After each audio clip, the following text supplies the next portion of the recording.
Friends, we are almost at an end of this rather unusual Cycling Weekly Awards this year, and it's time to take the hats off, because we're going to honour the Lifetime Achievement Award winner in association with Specialized.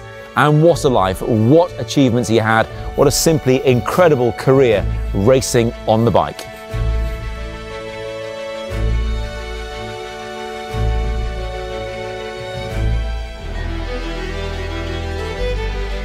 My name's Barry Hoban.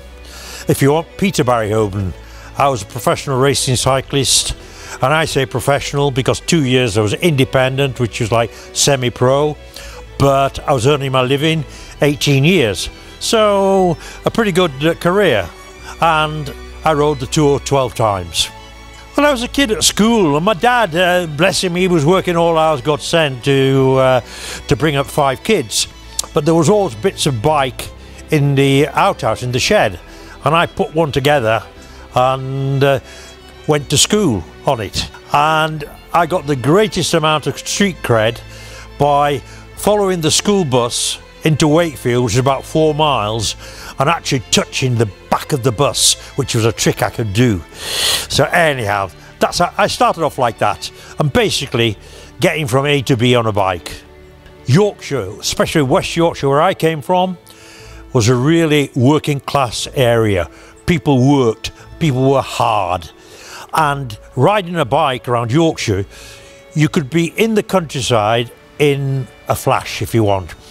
Into the Pennines, into the Dales, you're into the Wolds. It was ideal, a perfect place for a bike rider to be produced.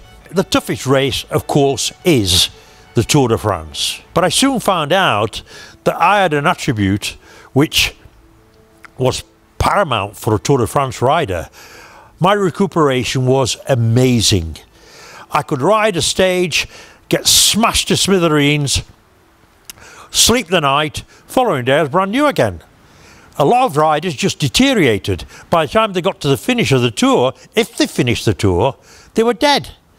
I was wanting the Tour to go on for another week. The Cobble Classics, I was living in Belgium, and so I trained on a lot of the roads that the Flanders went on and Wevelgem went on. I knew them all inside out, and I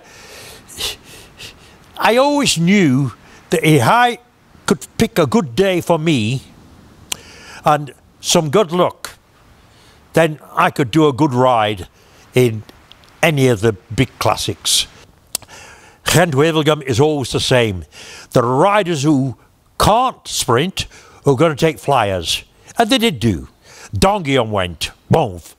I'd got Pulidor with me and Alan Santi, but they were riding for themselves. I did scream at Pulidor, Raymond, close the gap, close the gap. And he did do, fortunately for me. So we came into the last K, and then, I was beautifully placed. And suddenly we're 400 metres, 300 metres, and the sprint is really taking off. And I'm there, ideally spaced, and placed, I should say, and I'm just hoping, because I was behind Max de Vlaming and Eric Le Mans, and I say, open, open, open, and they opened up. Well, I didn't need to be told twice. I went through that like a dose of salts. And I just got the overdrive, and when you've got that overdrive, that time, I put a good length into them all. Now, none of these guys have beaten me in a sprint, but this time, nothing went wrong, everything went right, and it was a sprint to perfection. In '69, I was the first Briton ever to win back-to-back stages in the Tour. And I won in Bordeaux and the following day in Brive. And these are the pennants, which are nicely embroidered ones, so they're quite good. Many enthusiasts in Britain will recognise that and say, wow, the Gann jersey. And it was, when you see the jerseys now, these are iconic. So I'm keeping this one. It's not going to anyone.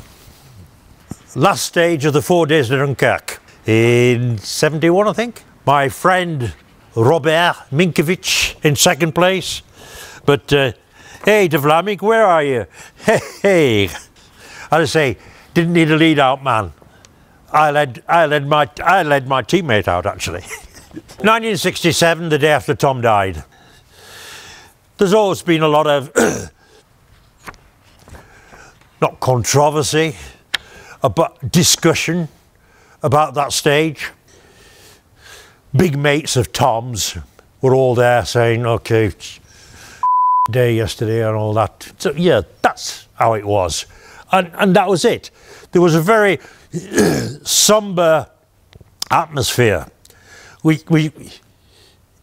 I said to people before, I said it was almost like we set off. And it was like a funeral cortege. We were riding, and you could see there wasn't going to be much of a race. And after a while, Stablinski came up to me. He said, Barry, he said, the lads have been talking. I said, yeah. He said, one of you guys, one of the British team riders are going to win the stage today. I said, well, who? He said, oh, you decide amongst yourself. I was riding at the front, my head full of my own thoughts, and suddenly I just realised there's no one near me. I looked behind and I got about 15, 20 metre lead. And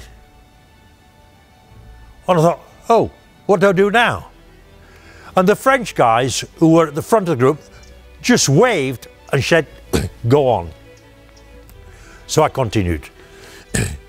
A couple of kilometres further on, I was out of sight then, and a motorbike rider came up. A motorbike came up with a journalist on the back, and he said, Barry, Stablinski, he said, continue like that to the finish. Full stop, that is what happened. No one said, Barry, you're going to win. No one said anyone's going to win. It just happened like that on the road. Now we are 75. Barry in Bordeaux again. That was my last stage win on the Bordeaux track. And it was the last event to ever finish on the beautiful pink velodrome in Bordeaux. Shortly afterwards they demolished it. It's no longer there. Well, it's an honour, and I know a lot of cyclists who, because cycling in Britain is an enthusiastic sport, even guys like Brad Wiggin, deep down they're amateurs at heart, like I am. You know, we love the sport that we've been in, and I've been fortunate to be quite successful in it. And it's great. Thank you, Cycling Weekly.